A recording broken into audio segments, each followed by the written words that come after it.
Hello, thank you for joining us on Reinventing Mental Health. Today we have with us our friend Grant with Integrated Body Care, and he is a massage therapist who's come to talk with us today about the interplay between the body and our mental health. So thank you so much for joining us, Grant. Thanks for having me. Thank you. So to start with, what has your journey been with mental health, and how have you been tying it to massage therapy? So like personal journey with mental health and massage therapy. I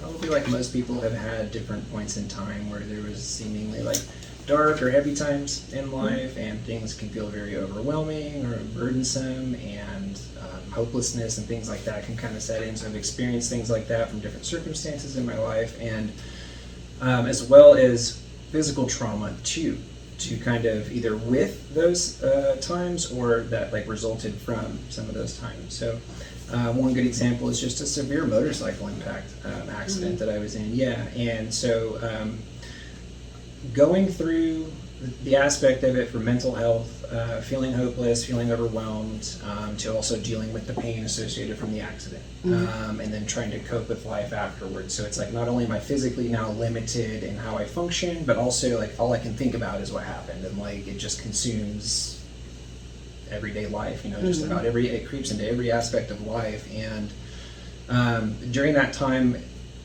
I felt like there was maybe a natural curiosity to look into different things that might help. I had to fight some like pre-programmed resistances though. Then what I mean by that is like being in the military, a lot of times you're told to just suck up your feelings, right. Or and sometimes that comes from different generations too. I kind of feel like the era of my parents, that generation, like boomers in particular, seem to kind of default to like, well, just suck it up type mentality. And they used to tell us that too, get a big straw and suck it up is one of the things they'd say in the military. And so it doesn't really quite sit right, I think, at some point for us. And so I really started to go, okay, I'm going to question that, because that kind of became my default thinking was, I'm feeling these things. I've always just been told to suck it up. So learned behavior, I'm just going to suck it up and not ever deal with it.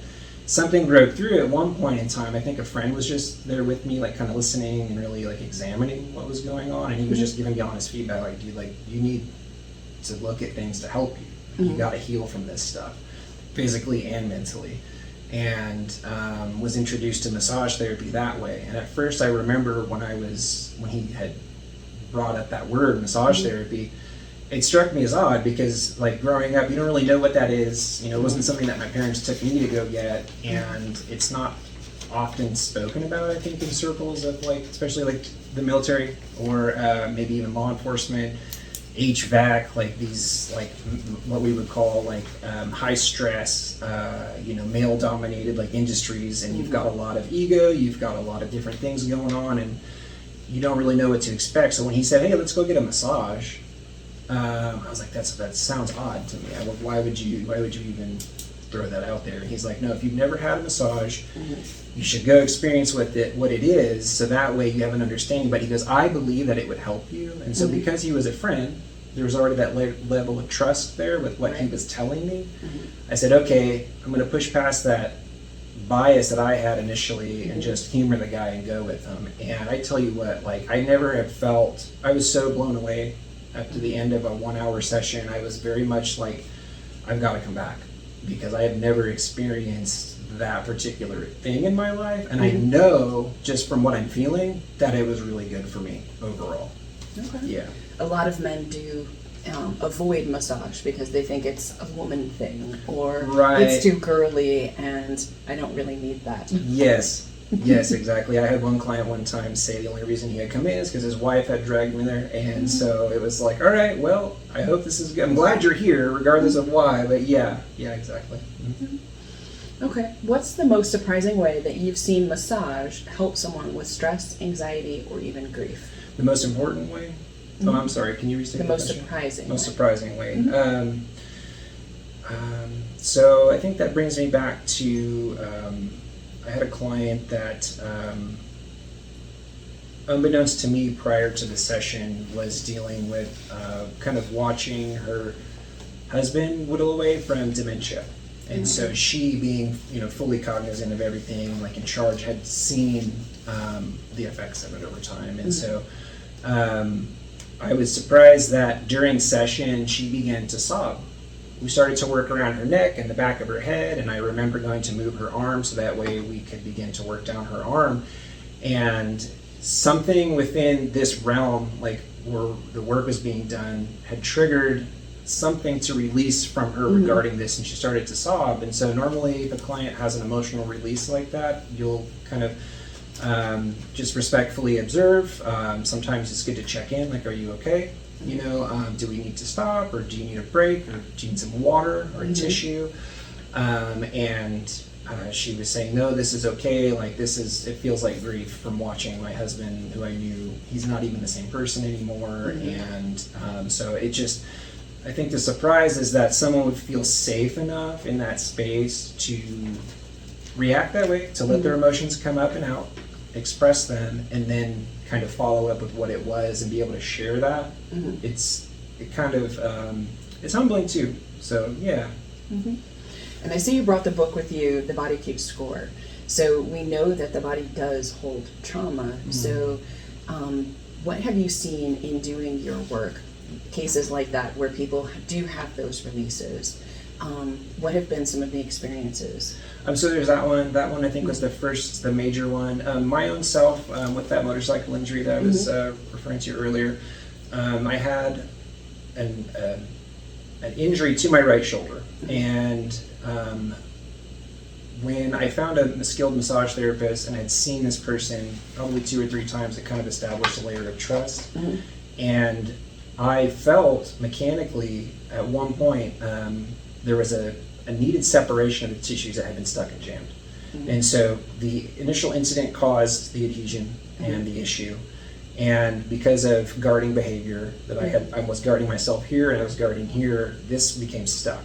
And so when I found this person and she was working on me, I finally, like, kind of deep down was like, I'm ready to deal with this issue. I'm tired of this pain. I don't want it to be there anymore. And she was creating a safe environment where I felt overall safe being there and letting that mental guard down. And when I finally kind of told myself that, it was like all she had done was position her fingertips in such a way around the top of my humerus that felt supportive, and my shoulder just let go. Like, it opened up, it separated, it came out of that stuck position that it was in, and I started to kind of weep myself because what a breakthrough, so that's pretty impactful.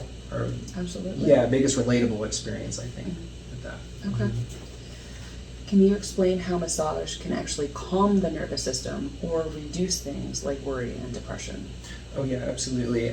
So generally the nervous system will get stuck in the sympathetic phase due to, like, repeated chronic stress. So if someone's exposed to, let's just say, a toxic work environment and the workload is just over too much for them, and maybe they've got to a point where they're not sleeping well, they're not maybe taking a good, having the best diet and managing their nutrient intake, their body's stressed, their mind is stressed, they're stressed, our parasympathetic nervous system will get stuck in that way. And so we're kind of in fight or flight mode all the time. And that's the mechanism generally. But do you mind if I share a quote out of Dr. Vanderklot's book? It's one of my favorite books. Okay, it's great.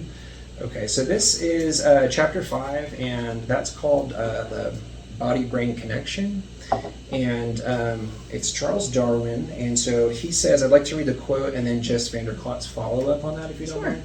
So Darwin starts and says, behaviors to avoid or escape from danger have clearly evolved to render each organism competitive in terms of survival.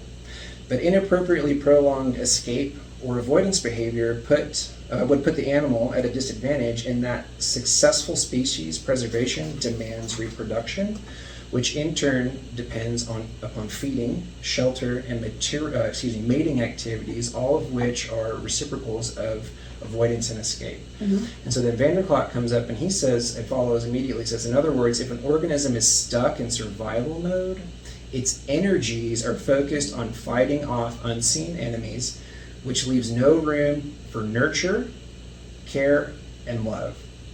For us humans, it means that as long as the mind is defending itself against invisible assaults, depression, anxiety,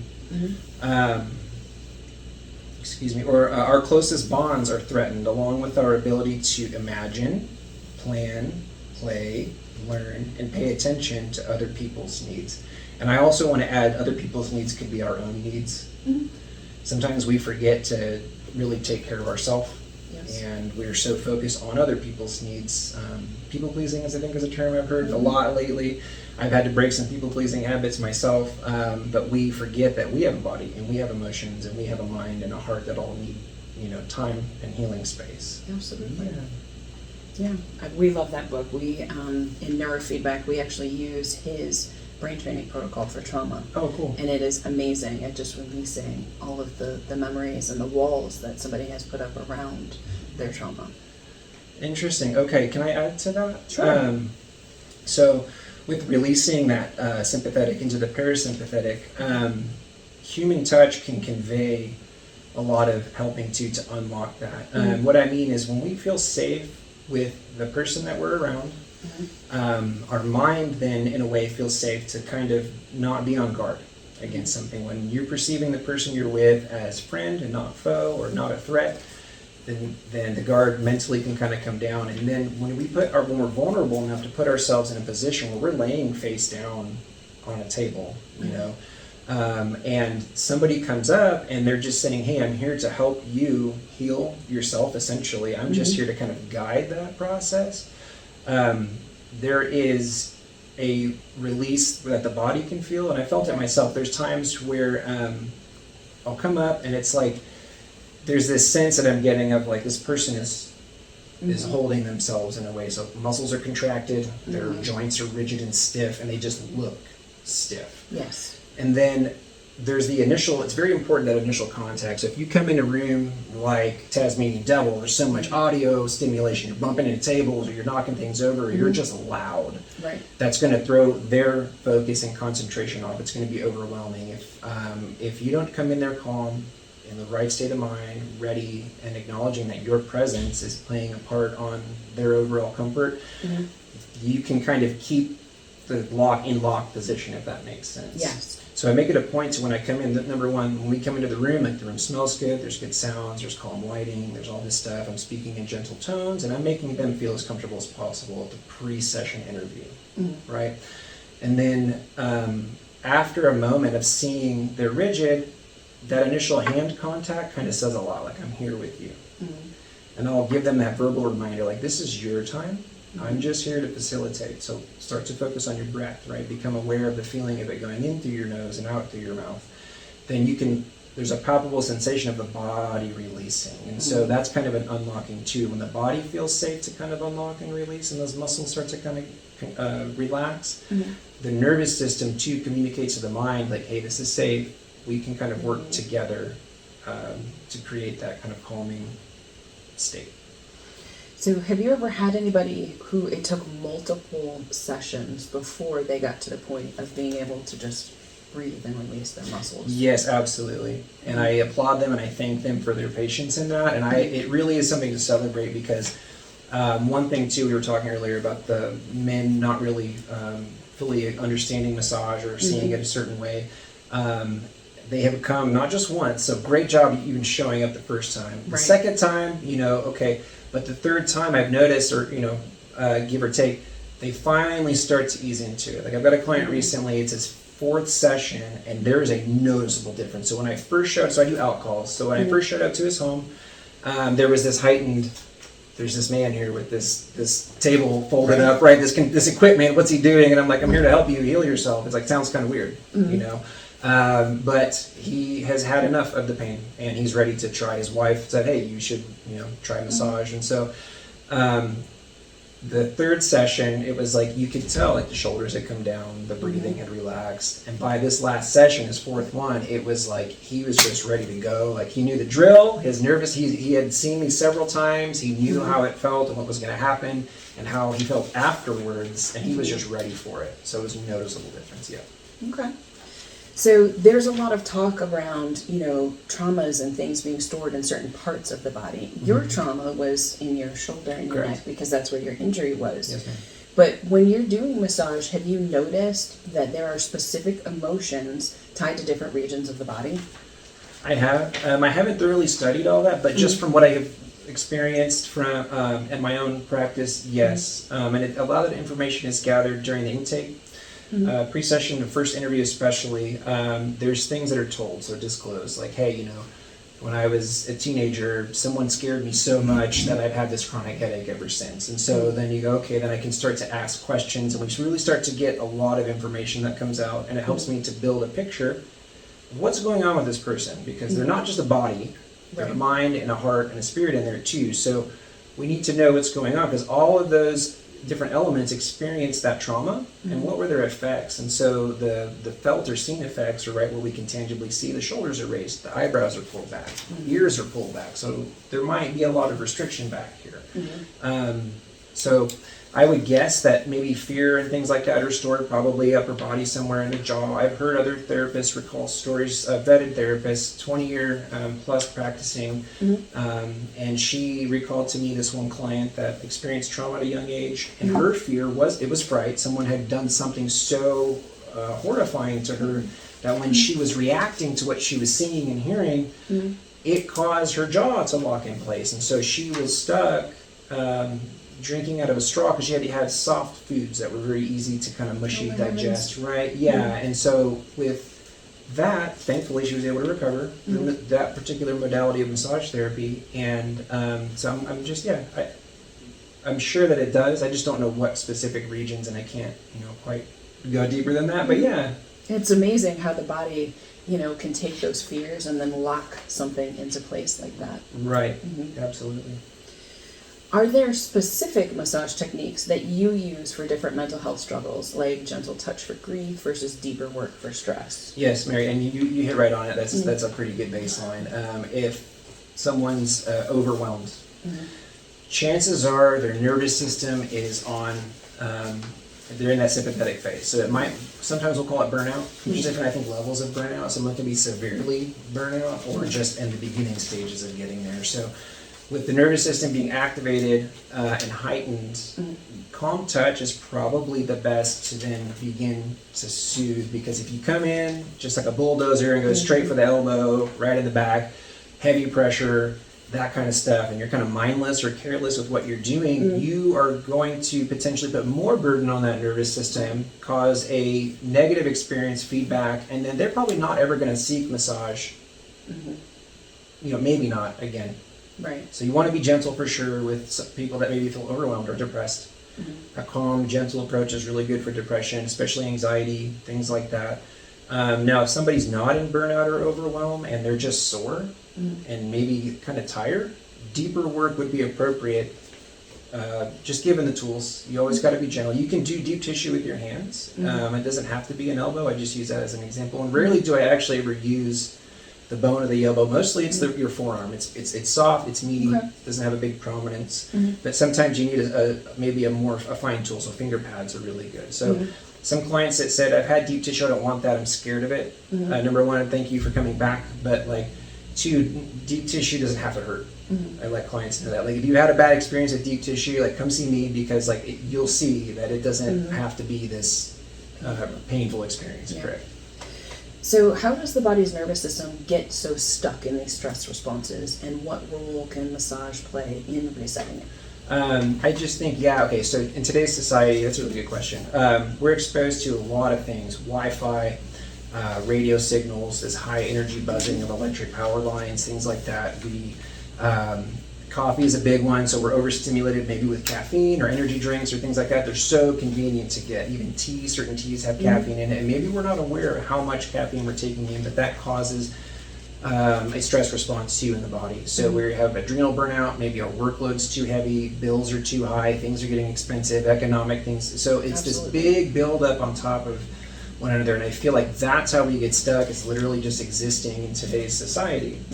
And then, I'm sorry, the second part of the question was, how does massage help with this? Okay, so just as we were talking about prior to our time, we need to take time to pause and reflect on yourself. Right. Because you're a person too, you need your me time. What do I need? Right. You probably need a break. And a good way to take a break is to go get a massage and heal. So rest is super important. It's important to find the right therapist. If you don't feel like you click with the person that you're meeting, or that if you go to an establishment and the random person walks out and you're not quite sure, just trust your gut instincts. I'm sorry, but like, I think I'd rather go with somebody else, because that initial impression and what your body is telling you, right? Because if you're not comfortable with them right off the bat, you're probably not going to be comfortable with them while you're on the table, face down for an hour, right? And you're kind of going against what you're wanting to do. But massage can help you take that break. There is something very special that happens when you're receiving massage and you start to actually let yourself relax from how heavy things are, and you start to go into a deep state of relaxation. Your body then begins to turn on these little healing mechanisms that come. Your brain tells helper cells and different things like that, hey, it's time to activate. We're in deep rest right now. This is our restoration period.